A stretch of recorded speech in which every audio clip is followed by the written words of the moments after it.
Welcome back, WNST, Towson, Baltimore, and WNST.net.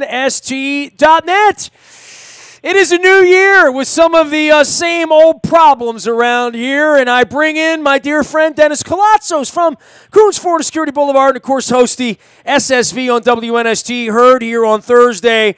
And, I know I didn't want to wait until Thursday to get your 2 cents, Den. And it was New Year's Eve, then there's New Year's Day, and you're selling cars and closing out 17 and all that. And apparently the Ravens are closing out 17 as well. I follow you on Twitter, man. I know you got a million things on your mind. Where are you right now? And I'm glad I gave you 36 to 48 hours to sort of towel off a little bit.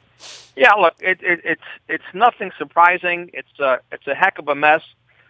And I would think that as far as Steve Bisciotti's concerned, and that's whose opinion really counts, that all options will be on the table. I can't imagine that they're not. I think they'll turn over every rock to look at everything, from the fact that the Ravens beat one team with a winning record all season, the 9-7 Detroit Lions. From the empty seats, of course. I don't know how much that's going to impact the owner. It doesn't seem like it's had a problem in the past. Been a problem with him in the past, but now maybe with only 35,000 there at the stadium against the Bengals in a very meaningful game, he'll pay more attention. Missing the playoffs 4 out of 5 years, the fact that they're in cap hell, bottom 5 in the league, it just goes on, Nestor. So I can't imagine that him as a good businessman and a good owner isn't going to sit there and analyze options A to Z. The front office, John, his coaching staff, and everything that it encompasses. Well, delivering heads on a platter to the fan base here, I don't know that makes anybody run back, and they weren't going to run out and hire John Gruden. And, you know from your own business practices, I've been here 26 years.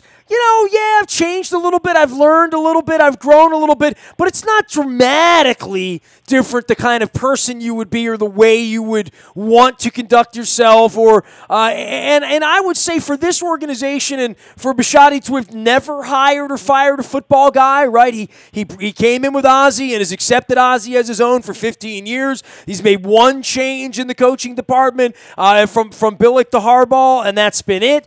That this isn't something where he's just going to throw everyone out and say, I'm going to find a new football man, a new football system, a new football coach, new football coaches, new football scouts. That's what they do in Cleveland. That's what they do in other places. That's what they stopped doing in Cincinnati, and quite frankly, that's why they had the level of success they had. And you're now seeing, this is a great week where the Bears are doing it again, right? And we just check off the list of all these teams doing it again, and Gruden's going to try to go to Oakland and do it again.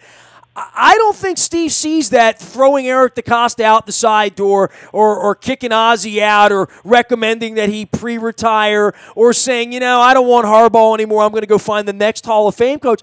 I don't see that as being the tact here, although I think that there's an element of the fan base that may turn a dime on a season ticket. I don't know. I don't know where people's heads are with their $2,000 or $5,000 or whatever that number is. When the envelope comes, it says, "Yeah, I want to go see Ravens football and tailgate and take my family back to the games this year," or maybe this is the year I cut the cord, or what would make you not cut the cord? It's not a mea culpa from Dick Cass or Steve Bisciotti, although I think his press conference will be the most watched press conference we've had around here in a little while, right? Yeah, we'll definitely take a look at it, Nestor. You make all great points. Look, we'll see where it goes from here. On a positive note, under John Harbaugh, we've seen a meaningful Game 16 in 9 out of 10 years. I mean, they played a meaningful game right to the very end. But maybe that also speaks to the parity of the NFL.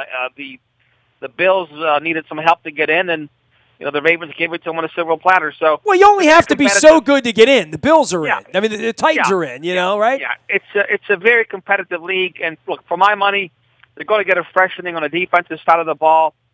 Since Steve Pease retired, Dean, I was a staunch defender of his until the last couple of seasons. Didn't think he was aggressive enough late in games. Thought he played too much zone and got burnt by it again on the last play against the Bengals versus playing man. That was working so well. So I think a different philosophy, and that's the interesting thing for me, Nestor. Are they going to stay with the Wink Martindale? Are they going to give the linebackers coach a shot at being a first-time defensive coordinator, or are they going to go for the best coordinator available, which might be Chuck Pagano or Vic Fangio. So one or the other. So I'm curious to see, does John still have full control of his coordinators, or is Steve going to say, look, just much like they did with Gary Kubiak, go get the best guy available. Of course, Kubiak's no longer available because he's going to be in the front office with John Elway. So it's going to be a very intriguing offseason, which is why, right away we're all talking about it. We're talking about the draft. We're talking about the offense, which is really dismal. I know everybody puts the loss against the Bengals on the defense, but that offense was pathetic, Nestor. That first half, 1 first down and a half of football. I don't know how that happened. It was just really, really bad football from the offense. And even the defense got ran over by Bernard and Mixon in that first half. So they came out flat. That's on the head coach to me. So there's plenty of blame to go around in how this thing went sideways. They end up 9-7 and miss the postseason again. The 4th and 12 thing's going to live in infamy, right? I mean, if we're all famous on 4th and 29, and I kid Eric Weddle about it years later in the Ray Rice play and all that, big plays, tight ends, wide receivers, matchups, that is a bitter, bitter pill for everyone to swallow into the offseason. And I think, that part of it, if they had one more first down in the second half and fell apart and they would have lost 23-6 because the offense fell apart and they just were horrific, I don't know that I'd be more accepting of that, but it certainly is far harder to swallow in the sort of Shakespearean way the whole thing went down, right? Yeah, that's exactly right. One more first down may have iced the game. At least it would have caused the Bengals maybe on that last series that the Ravens had before the Bengals got the ball back for the winning drive to burn their last time out. It's the ultimate team sport. Plenty of blame to go around, but look, the 4th and 12, give them credit. They went 90 yards against that Ravens defense with the home fans screaming at the top of their lungs, and to let up that 49-yard touchdown pass, and to watch the Buffalo Bills celebrate in the locker room. They were stunned. They couldn't believe it. Nobody could. I think the Ravens had a 93 or 97% chance to win that game in that situation. And against all odds, they end up laying an egg and staying home just like you and I to watch these playoffs. He is Dennis Koulatsos. He is over Coons Florida Security Boulevard. He will be here at WNST AM 1570 on Thursday, as always, doing the SSV on WNST, now heard from 3 until 5 p.m. each and every Thursday. Den, what would make you happy? You know what I mean? I guess I posed this question to the Ravens fan base and social media, when I thought that I would be flying to Kansas City this week. I thought, man, these people are really pissed. At least they're going to make the playoffs, right? And at least there's going to be, they'll go to Kansas City and they'll win by a touchdown or lose by a field goal or whatever, but they can say, whew, we finished 10-6, we made a run, our quarterback turned out to be okay. Suggs, we're paying him a lot, Weddle, these guys were leaders, John's a great coach, he turned things around, they made up for all the injuries, and instead it's 4th and 12 and this sort of mess. I don't know that anything short of, one of those Wayne's World, redo, and we take you back into Sunday afternoon and replay 4th and 12, I don't know how they're going to fix anything here. They're not going to bring in Kirk Cousins to be quarterback.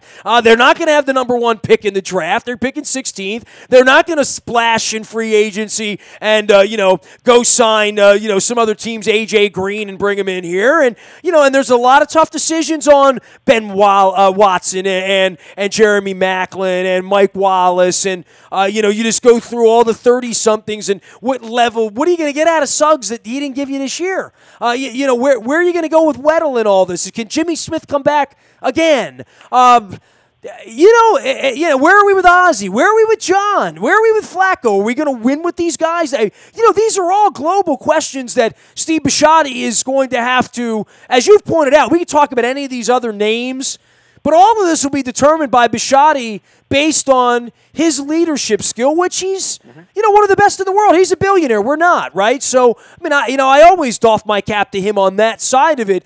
But how engaged he is at this point and fixing a problem, which is 30,000 empty seats, that I don't think he ever envisioned when he bought this team or ever went to sleep a night during his, I don't know what keeps you awake about your business at night, Dan. I know what keeps me awake at night, but I am sure, even as a billionaire, Steve Bisciotti never laid his head on a pillow once, ever looking up at the sky and saying, what happens if tomorrow morning half the people are gone forever? what happens? Because I don't think he's ever asked that question or even thought about that, quite frankly. Well, the NFL has been such a strong brand. And also, his franchise has appreciated from $600 million to $2 billion. So he's done pretty well for himself, even with all of the missing fans. But you asked an important question: what would bring somebody like me back? Well, winning will bring me back. I attended the first game. There were no knees taken in that first game, and I had a lot of fun. And then, of course, the knee started, then everything went to hell in the handbasket. But if they can address the offense, if they can get me a couple of receivers that can actually catch the ball and get some separation and high point and give Joe Flacco some targets, maybe a free agent like Jarvis Landry, plus two receivers, maybe they get a Calvin Ridley or James Washington or Cortland Sutton, somebody that can just excite the fan base. I think winning will go a long way to bringing back the fan base. Up in Philadelphia, Nestor, their PSLs are up 40% this year. Carson Wentz has ignited that city, but again, look, they put Torrey Smith, Alshon Jeffries, Jay Ajayi. He's got a tight end. He's got Nelson Aguilar. They've got a very, very good team. So I think once you put a great product on the field, I think the fans will come back out again. If I'm the Ravens, that's the direction, that's the approach I'm taking. They're going to have 20-plus guys come back next year for injury reserve. I think they have a lot going for them if they address the offense. But then again, you have Marty Mornhinweg, which I know the fan base is not enamored with him, but Joe gave him a vote of confidence yesterday. We'll see how much weight that carries, but I think they will serve themselves well by going after getting some star power or developing some star power on the offensive side of the ball, and that I think offense sells tickets, defense wins championships, but you got to get that offense right. Something the Ravens haven't done in a very long time. Dennis Koulatsos joining us here. You can hear him on Thursday from 3 until 5 at the SSV on WNST, and catch him at Coons Ford of Security Boulevard as well. So, if Bisciotti comes over tomorrow and hands you the keys to drive the purple truck here, would you keep Harbaugh? Would you keep Ozzie? Would you promote Eric? I'm as close to it as anybody. I think these are really, and I don't have some strong opinion other than, are we going to win the Super Bowl with this group of people, or have we done that? And if I don't believe that I can win again with Joe Flacco, I need to start taking very seriously dealing up in this draft from 16 into 4 or whatever it takes to get whatever guy I want. And then it's who's going to be making those decisions. I think in this organization, they've only known one way, right? And it's the only way there's ever been. And if you're comfortable with that, and I think Steve is that guy in a conservative sort of way as he's run his business and has managed talent, that I don't think there's been a day where he's ever woke up thinking, is Ozzie not my guy anymore? Is Eric not my guy anymore? Harbaugh is his guy. So, firing Harbaugh would be his own admission. And I talked to Luke about this, and I know you remember this vividly because you have photographic memory about all these press conferences, especially involving management. But that day when Bisciotti fired Brian Billick, and it was 10 years ago now, right? So, 10 years ago this week, he said, I'm going to look for my next Hall of Fame coach. John Harbaugh might be a Hall of Fame coach. He might be a Hall of Fame coach if you fire him and he takes the Cardinals job and wins 2 championships there, right? He still could be a Hall of Fame coach. And I think for that reason alone, I would be shocked if John Harbaugh is asked to leave the reservation. I would be shocked by that. But on the other hand, she wore a glove. Now, on the other hand, your business partner, Brian Billick himself, said that the coach's shelf life is about 10 years. Then things kind of get stale. Bill Parcells, the great tuna himself, has said the same exact thing, Nestor. So right now, John Harbaugh is at that 10-year mark, and there is some staleness within the organization from the front office to the coaching staff. That is something that they have to take under consideration. At least Steve Bisciotti does. All right, man. Well, we got lots and lots to discuss here as we get into the offseason. Yeah. What's going on with you, man? You're out there selling cars. It's 10 degrees out, man. We are, but real quick. But I would drive the purple truck. I'm back on board. I'm excited. Look, it is what it is. Fix the offense. Get back everybody that was hurt next year. Let's make a run for it. But I'll be there opening kickoff for sure, wearing my purple. You want the Ravens in your life in September? Absolutely. We love football. I watched college football the other night, and it was great. No defense. It was good. 100 points in the Rose Bowl, Sugar Bowl, whatever it was. One of those bowls. You know what? Have you ever been to the Rose Bowl, Dan? Never been. Love to go, though. So in 1998, with my girlfriend at the time, hi, Robin, we flew out to the West Coast and did like a little furious West Coast tour on Southwest Airlines. It's 20 years ago. And we went to – I saw Billick coach at Candlestick as a Vikings OC. Steve Young beat him like 42-20, the Randall Cunningham Vikings. And we went to the Forum and saw Shaq play. But I went out to the Rose Bowl that day to try to get in. It was Washington State and Michigan. It was the greasy Ryan Leaf Rose Bowl. Okay. Dennis, there were 30,000 Michigan fans who couldn't get in. Wow. So, I had pictures outside of the Rose Bowl on this glorious day. I don't even know who won. I think Washington State won. I'm not even sure. But I didn't get in. It was, one of those things like somebody had a fake ticket for $300 or so, and I didn't really care. But I watched that the other night as the sun set over Pasadena, and I said to my wife, I'm like, you know what? It's the only time in my life I've ever gone to a sporting event with a real desire to get in and a budget that didn't meet that desire, where, like, I've looked back on it and I'm like, man, I really need to go to a Rose Bowl. I need to go to the Rose. I need to see a game at the Rose Bowl because I've never done that. So I'm really, I was there with my dad in 1985. We were on a West Coast trip. We took pictures, but I've never sat in there for a football game. And for that, I said to my wife, I got to put that on the bucket list. I got to reinvigorate that because that game the other night, maybe it was how good the game was too, and the atmosphere. I mean, it just kind of sucked me in. It made me wish I was there. That's all. Hey, only Rose Bowl in the history that went into overtime in their storied past, so that was definitely a historic moment, and the teams put up 100 points. It was just a lot of fun to watch. It reminded me why we love college football so much as well. You Saban hater or you Saban lover? I love Saban. I think he's great recruiter, great coach, great X's and O's. I think he gets his players NFL ready. I love Alabama players, not because of Ozzie Newsome. There's a reason why they win championships all the time. But do you root for them or against? I mean, No, I root for them. I like Bama. You root for them. Okay, Absolutely. all right. So, I mean... I like winners. I like winning programs. I've always been drawn to them. They win consistently, and there's a reason why they're a consistent winner, because they're disciplined, that they do things the right way, and they produce great results. I just had a long history of this. Like Jared Johnson and I went through this a couple weeks ago on the radio, just about, and C.J. Mosley too. It's just something about Saban. That's all. He just makes me. It's like professional wrestling. You either root for him or against him, right? I mean, I don't know. I mean, I got no dog, literally, in the hunt. With this game, but on behalf of Eric Zier and that time that Herschel Walker was nice to me.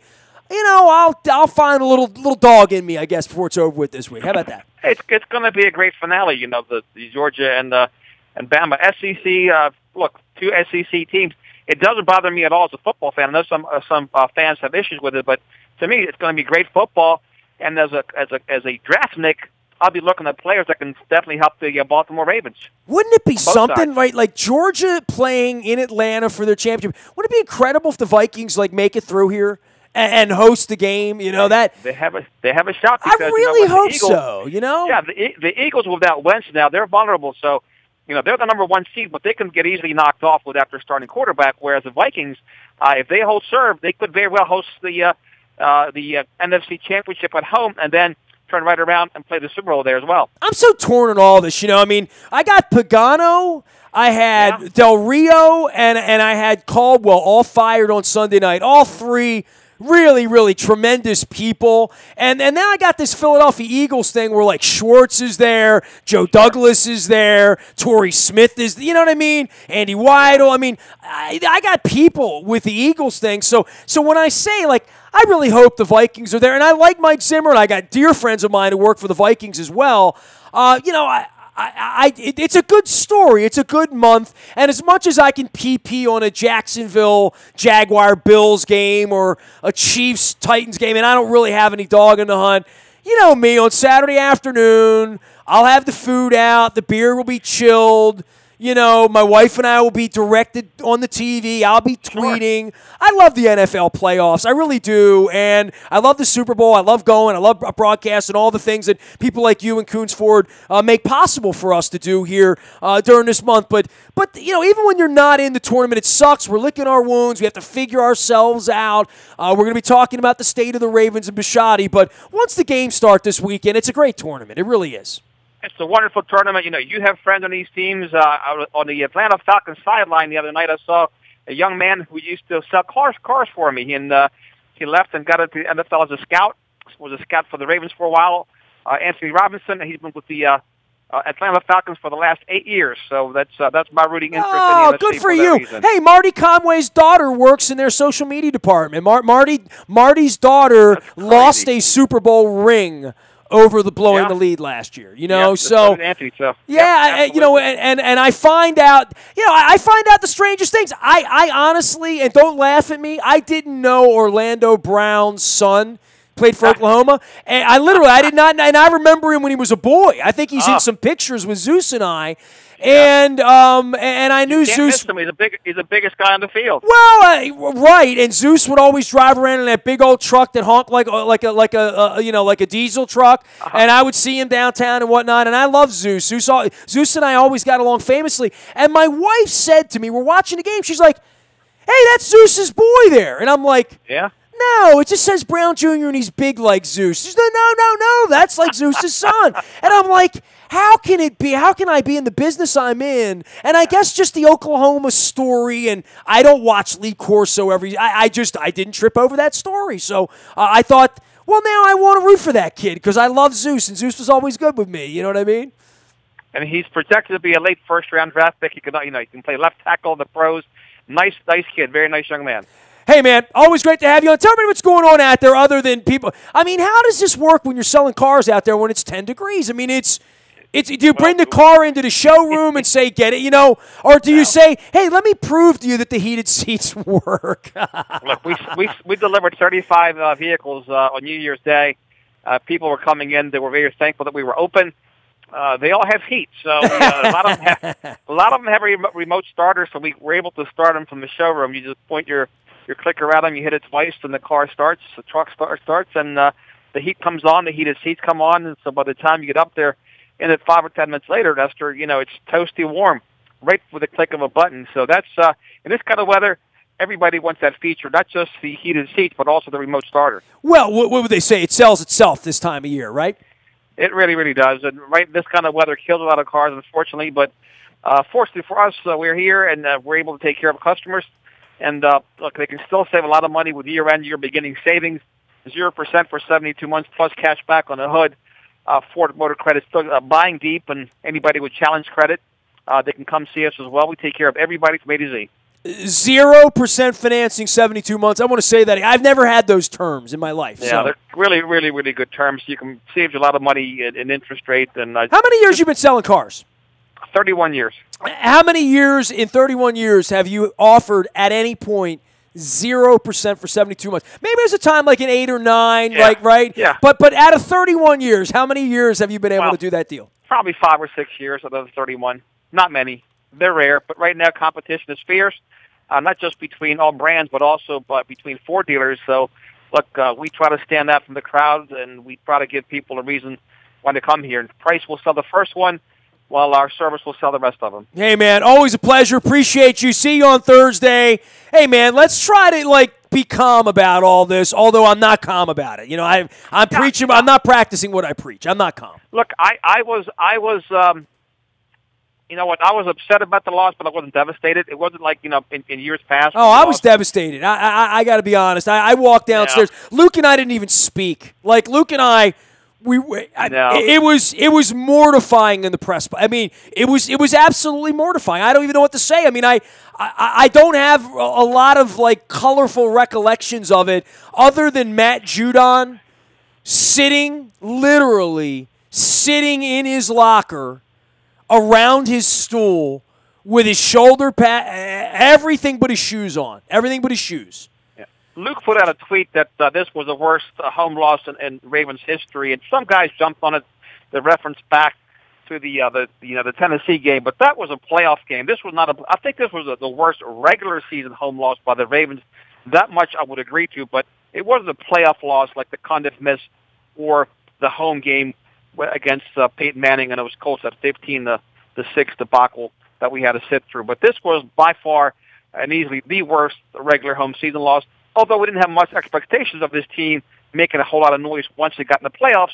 Understanding, though, that, look, it would have been nice for them to be in the playoffs and see what they can do. Yeah, I brought that Colts game up with Coach Billick a little while ago, so, I sat on the couch. Dan, I came home on New Year's Eve. I sat on the couch the other night, and I blubbered. Like, for the first, I said to my wife every 20 minutes, I was like, did they really lose like that on fourth? Did that just really happen? Did I just walk back from that locker room and it's over? And there's no barbecue. You know, Luke and I had Jacksonville. I had everything ready. I was going to do buses to New England and Pitt. You know, I had it all ready. And I didn't think they were winning the Super Bowl. I really didn't. But right. I wanted more than that. I wanted more than that. I expected more than that. And I feel like I deserved more than that. And I thought they deserved more than that, but they didn't because they gave up a 4th and 12. So yeah, I just look. I didn't go to the game obviously, but I did curse at the TV several times. But once I got out of my system, it was what it was. And I think because my expectations were tempered once we got in the playoffs, and we all expected them with a 95% chance to get in the playoffs. So I'm going to be pissed all over again Saturday when they're playing in Kansas City. You know what I mean? When the game starts, I'm going to be like, I would say to my wife, I would have barbecue sauce on my hands right now. You know what I mean? It would be all over the keyboard right now. But not that they just weren't that good, Nestor. I don't know that they deserved to get in the playoffs. They just weren't that good of a team, and it was proven once again at the hands of the Bengals. And what about Marvin Lewis, another friend of yours, was out of a job right now too, to add to the Ravens fraternity of ex-coaches. Well, I mean, and the beat goes on, and John Gruden's going back, and we'll see where the wheel spins with the defensive coordinator around here, as well as anything that happens here. Dan, we'll stay in touch with you, man. We'll see you on Thursday, and plenty of meat on the bone here in the offseason, no doubt about it. You got it. Plenty to talk about on the cold days here. Coons Florida Security Boulevard, Dennis Koulatsos, they sponsor our WNST text service, where if there is any weird breaking news, you will get that first out there on the WNST text service. And Dennis is here on Thursday from 3 until 5. It is the SSV on WNST. Nasty at WNST.net finds me. Facebook, Twitter, LinkedIn, Snapchat, Instagram, streaming live on our Facebook as well as our YouTube WNSTV channel. We are WNST.net, AM 1570, and WNST Towson, Baltimore, and we never stop talking Baltimore sports.